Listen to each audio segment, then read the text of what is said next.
Yo, what's up guys? Balik lagi sama saya Irfan. Di tangan saya ini udah ada HP yang baru aja di launching nih, Infinix Note 40 Pro 5G. Untuk harga launchingnya sendiri cuma 3,5 jutaan. Buset tuh murah banget. Dan di video ini saya akan sharing nih dikit tentang Note 40 Pro 5G ini. Buat yang nanya ini worth it nggak bang? Tonton aja dulu video ini sampai habis. Saya akan kasih poin-poinnya kenapa kamu harus beli HP ini. Oh iya, sebelum lanjut nih ya, yang belum subscribe boleh dong dipencet tombol subscribe-nya dan dinyalain lonceng notifikasinya. Ya udah, kita langsung aja masuk poin yang pertama. Jadi di poin yang pertama ini ada dari kelengkapannya. Infinix Note 40 Pro 5G ini lengkap banget di paket pembeliannya. Malah bisa dikatakan bonusnya tuh banyak banget. Jadi di paket pembeliannya tuh kita dikasih ya adaptor charger 45 watt, kabel USB to Type-C yang dalamnya tuh udah warna orange kayak gini. Terus ada stiker MLBB X Infinix, ada juga buku panduan dan kartu garansi. Hardcase-nya juga dikasih nih, cakep banget hardcase yang menurut saya. Template glass, redeem kode MLBB, dan yang terakhir nih yang menarik ya, ada power bank ala-ala MagSafe-nya Apple. Tapi ini produk Infinix-nya sendiri, namanya tuh Mag Power cuy. Untuk kecepatan maksimum pengecasan dari powerbanknya itu 20 watt loh, nggak main-main. Gokil nggak? Ini bukan powerbank mainan, ini powerbank kualitasnya cakep bener cuy. Nih, waduh bisa nempel kayak gini. Nah, terus kita masuk nih ke poin yang kedua. Jadi di poin yang kedua nih ada di desainnya. Ini HP menurut saya desainnya tuh luar biasa banget. Cuman butuh satu kata untuk mengungkapin desain di HP ini, yaitu mewah. Kalau kita lihat nih HP ya, pasti kita langsung fokus ke bagian belakang HP-nya. Dengan bahan kulit sintetis atau biasa disebut leather, terus warnanya juga kalem banget gitu kan. Ditambah lagi ada aksen gold di bagian bezel dan di bagian frame kameranya. Kesannya nih HP bukan harga 3 jutaan lah. Oh iya nih, tapi buat kamu nih yang nggak suka sama bahan leather kayak gini, ada satu warna lagi, nama warnanya itu Titan Gold. Tapi untuk varian Titan Gold itu back covernya terbuat dari glass ya, bukan leather kayak gini lagi.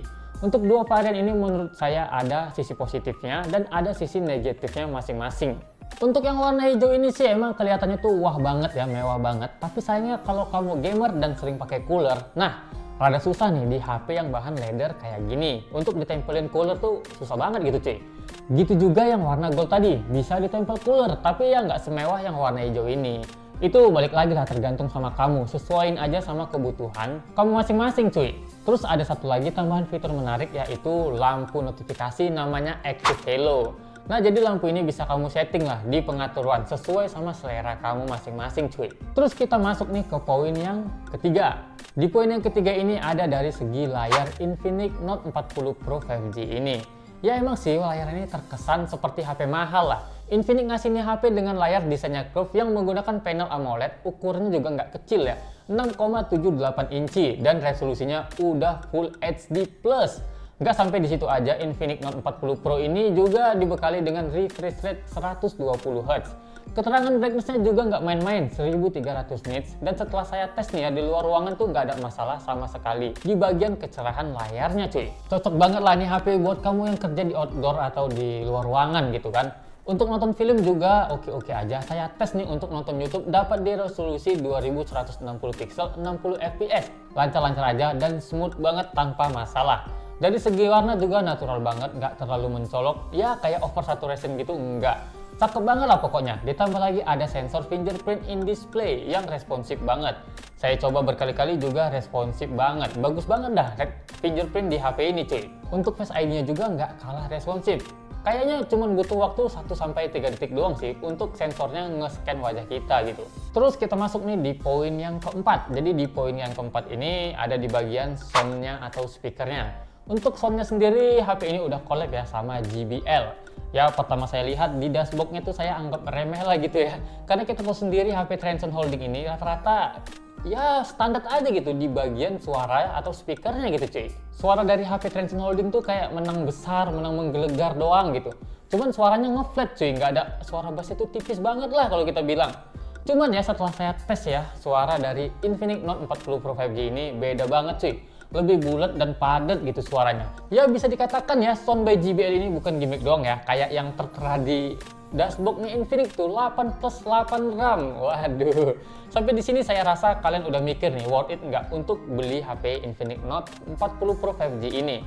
Dan buat kalian yang penasaran sama suaranya, ini udah saya record tadi, bisa kalian dengerin sendiri. Oh iya, by the way ini suaranya nih udah stereo speaker ya, jadi suaranya dari bawah ada, dari atas ada.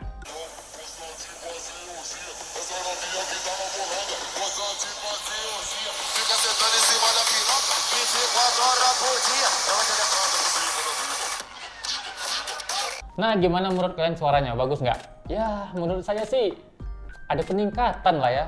Terus nih kita masuk ke poin yang kelima. Jadi di poin yang kelima nih ada di bagian kameranya. Infinix Note 40 Pro 5G ini menggunakan kamera belakang 108 megapiksel yang udah support OIS dan kamera depan 32 megapiksel. Untuk video maksimalnya ada di 2K 30 fps.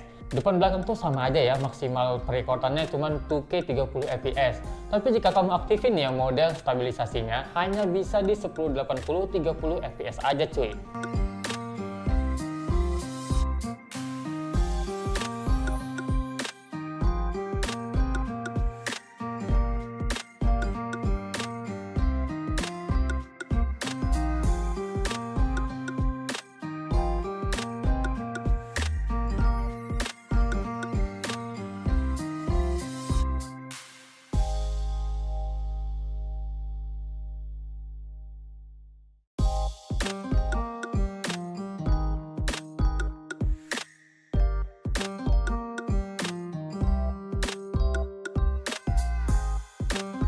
Lalu di poin yang keenam ada di sektor pengecasannya. Infinix Note 40 Pro ini pakai chipset namanya Cheetah X1 di sektor pengecasannya cuy. Jadi ini bukan chipset yang kayak di CPU atau chipset yang kayak di prosesor. Ini chipset di sektor pengecasannya namanya Cheetah X1.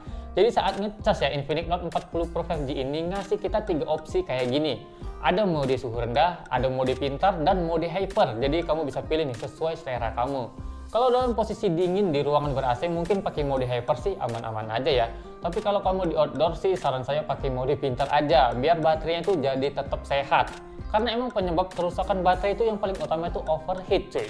Tapi ya pas saya pakai ini tes pakai adapter charger lain nggak muncul tuh cuy 3 opsi di atas. Cuman ada animasi pas charging doang kayak gini. Menarik juga sih ini buat dibahas entar ya. Oh iya, terus HP ini juga udah support bypass charging cuy. Jadi baterai lu bisa jadi makin lebih sehat. Terus kita masuk nih di poin yang ketujuh. Jadi di poin yang ketujuh itu ada di dapur pacunya ya. Chipset MediaTek 7020 5G, terus ada RAM 8GB dan internal 256GB. Kalau untuk pemakaian saya sehari-hari ya belum ada nemu masalah sih. Kayak main game kayak Genshin Impact ya lancar-lancar aja. Mobile Legends ya nggak usah dibilang lah, pasti lancar gitu kan. Tapi mungkin karena saya baru makin nih HP kurang lebih baru 3 harian, jadi belum kerasa tuh kurangnya di mana. Ntar kita buat aja segmen suka duka untuk nih HP. Mungkin di 2 minggu ke depan baru saya buat segmen suka dukanya. Tapi untuk 3 hari ini sih aman-aman aja, nggak ada kendala sama sekali gitu cuy. Ya experience-nya saya pakai selama 3 hari ini luar biasa untuk HP yang harganya cuma 3,5 jutaan. Dan poin yang terakhir ini HP udah support IP53 yang tahan sama cipratan air cuy.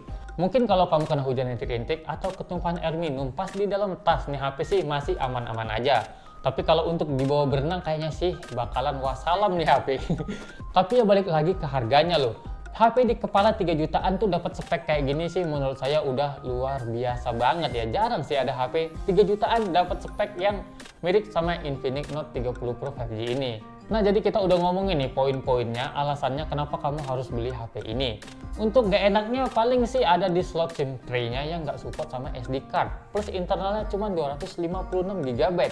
Kalau pemakaian saya sih kayaknya bakalan gak cukup sih cuy, karena saya untuk buat konten. Tapi balik lagi lah ya, karena pemakaian orang tuh kan beda-beda. Oh iya, sama satu lagi sih nggak enaknya di HP ini tuh nggak ada kamera ultrawide-nya. Udah, itu aja sih nggak enaknya. Itu menurut saya 3 hari ini sih yang saya rasain di HP ini. Terus kesimpulannya gimana bang? Kalau saya pribadi sih nggak bisa ngomong apa-apa lagi gitu. HP mana coba 3,5 jutaan dapat spek plus kelengkapan kayak HP ini gitu kan. Bener nggak sih? Makin kesini sih saya rasa Transsion Holding ini kayaknya makin ngebantai kompetitor-kompetitor ya gitu. Tapi ini kan masih ngomongin dari segi software dan desain luarnya doang. Kalau untuk build quality dan bagian dalamnya entar dah kita bongkar aja ya, kita lihat bareng-bareng dalamnya tuh kayak gimana. Entar saya buat di next video cuy. Ya mungkin sampai di sini aja video kali ini. Buat yang suka ya bisa dipencet lah tombol like-nya dan dibantu share. Dan buat yang nggak suka pencet aja tuh tombol dislike-nya, emang itu fungsi tombol dislike gitu kan. Yaudah, saya ucapin thank you and goodbye.